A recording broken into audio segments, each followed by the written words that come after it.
This channel does not promote any violent, harmful, or illegal activities. All content provided by this channel is meant for an educational purpose only. তৃণমূলের প্রার্থী ঘোষণার 4 দিন পার। প্রার্থী নিয়ে খণ্ডঘোষে তৃণমূলের ক্ষোভের ঝাঁঝ বাড়ছে। নবীন বাগকে কিছুতেই প্রার্থী মানতে নারাজ জেলার নেতারা। প্রার্থী বদল না হলে সংগঠনের নিষ্ক্রিয় থাকার হুঁশিয়ারি তৃণমূল ব্লক সভাপতি। নবীন বাগের নাম ঘোষণার পর থেকে দলের একাংশের মধ্যে প্রবল অসন্তোষ।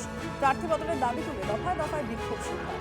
ক্ষোভ মেটাতে ভোট কুশলী সংস্থার প্রতিনিধি আজকালের মধ্যেই সমস্ত কিছু স্বাভাবিক হয়ে যাবে এবং জেলার 16টা বিধানসভায় যেমন আমাদের জনসমর্থন বাড়বে, খণ্ডঘোষেও আমরা আগের থেকে অনেক বেশি মানুষের সমর্থন নিয়ে আমাদের প্রার্থী জয়যুক্ত হবে।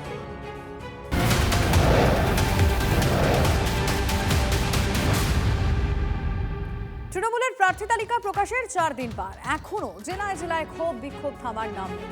প্রার্থী তৌসিফুর রহমান প্রচারে এলে ঢুকতে দেব না। কুশিহাট উত্তর বিধানসভায় তৃণমূল প্রার্থী বদলের দাবিতে পড়ল পোস্টার।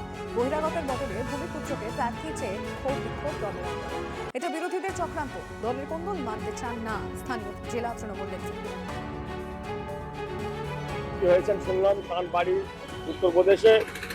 তিনি একজন অবাঙালি, তিনি আমাদের এখানকার কেউ নন এবং বিগত দিনেও আমরা দেখেছি বাইরের থেকে এখান থেকে প্রার্থী হয়ে জিতে গেছে এবং তারা গত 5 বছরে আমাদের সঙ্গে দেখা করেনি।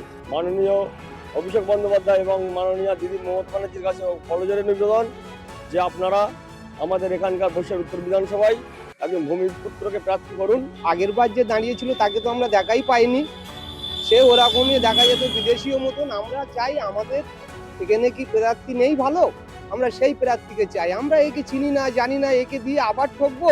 আমরা একে মানছি না, মানবো না। দলের মধ্যে কোনো গোষ্ঠীদ্বন্দ্ব নেই।